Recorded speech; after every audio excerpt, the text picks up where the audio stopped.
Well, good morning, everybody. I'm Kayna Whitworth. Right now, the parents of missing Tucson girl Isabel Celis are getting ready to speak to local media, and we want to bring this to you live. Mitt Romney has brought the GOP nomination battle a little bit closer to an end now. He swept all three contests yesterday.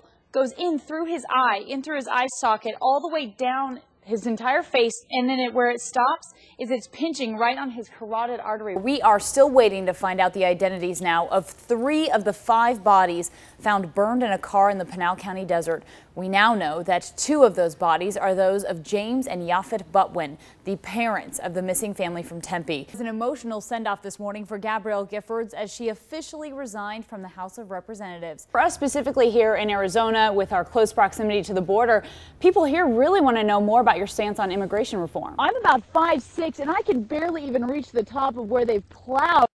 This is really creating a lot of buzz nationally, but I'm right here at our local chapter of Susan G. Komen for Southern Arizona. We're on Broadway and Swan. Well, good morning, everybody, and thanks for joining us for our annual Tucson Rodeo Special. I'm Kayna Whitworth. I've learned how to milk a cow. And she did good. There is a lot of exciting things going on. Oh, I think we're going to go over here. Hold on. Boop, boop. Right. Over here. All right. Oh, there we go. I'm a little. Oh, whoa, there we go. Hey, I'm the one who.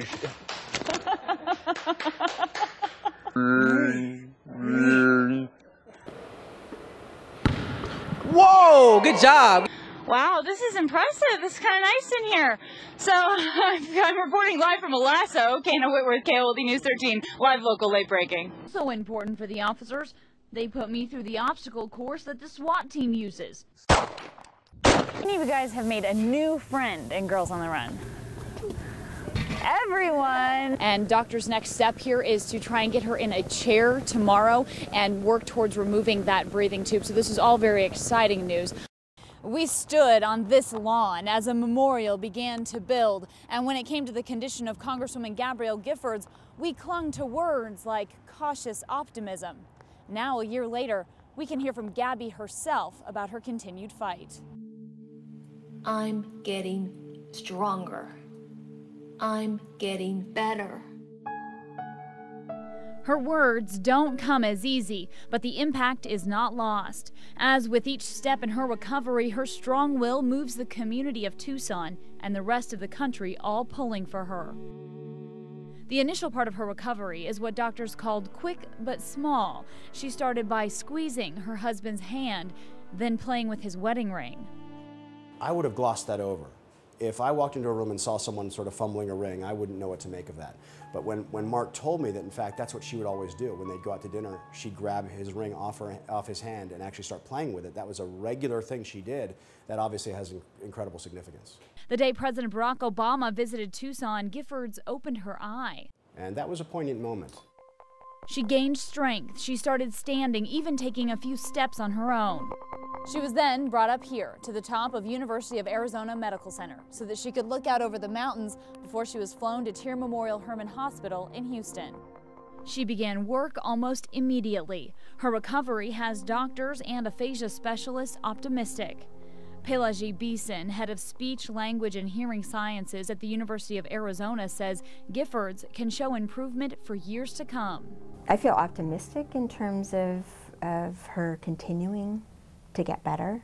I know that it takes a lot of work, and I know that certain things are always going to be difficult, vulnerable. Chris Connolly, who is currently Giffords' speech pathologist at Tear Memorial Hermann in Houston, says while the gains aren't always great, they are moving forward. We have seen steady improvement. Giffords has even sent weekly topics from her chief of staff here in Tucson, and with practice, she can now lead her staff in discussions through video conferencing. Where I've heard that she is considered the most positive person in Congress. After knowing her, I understand why. She is a true delight. Giffords' character and strength have been revealed by this tragedy.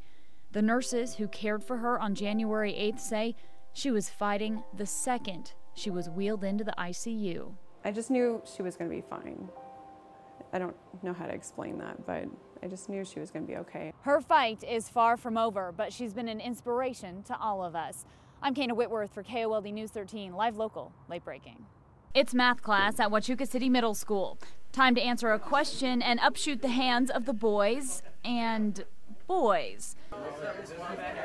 These 7th graders are part of an idea from Crystal Wambach, a teacher at Huachuca City School. Her goal is simple, to bring up not only grades, but confidence as well, and so far, so good. For all the boys, their grades skyrocketed because we don't have the girls to lean on, so we actually have to use our brains. He seems wise beyond his years, but he's taken advantage of his new learning environment. While the boys are pulling up their grades, the girls are gaining in confidence. 8th grader Brittany Prestoy says she's noticed her female classmates taking on leadership roles that are typically owned by the boys. Well, a lot of the girls that are really shy get to actually speak up because they're not embarrassed of the boys. Mrs. Wambach, who teaches 7th and 8th grade math, says she uses the same lesson plans, just different teaching methods when it comes to single-gender classrooms. Boys want repetition. They want the math problems over and over again. Girls want to take one problem, analyze it, and now let's try another one. So is this a classroom of the future? The proof is in the pudding. At the end of the year, it's really the test scores that will determine the success. As for personal growth, the kids seem to be enjoying the idea. It's quieter than with the boys, and we get a lot more work done. I'm not trying to show off.